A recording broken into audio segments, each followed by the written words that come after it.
Panoorin natin mga idol. Sana all. Fans ng Bini, hustisya ang sigaw sa ginawa ni Gavin. Ganito nga ba talaga ang mga fans ng P-pop group na Bini? Ano nga bang ginawa ng vlogger na si Sir Gavin para magalit at mainis sila ng ganito? Alam ng marami na fan lamang si Gavin ng isa sa miyembro ng Bini na si Mika. Ayan, si Mika ang pangalan mga idol. Fan lang yon at hanggang doon lang yon?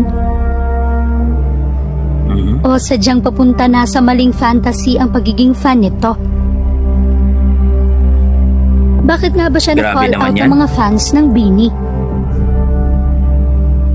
Nagpahayag ng galit ang ilang taga-suporta ng girl group Bini, partikular na ni Mika Lim, matapos pagkatuwaan ng isang content creator na si Sir Gavin sa isang TikTok live.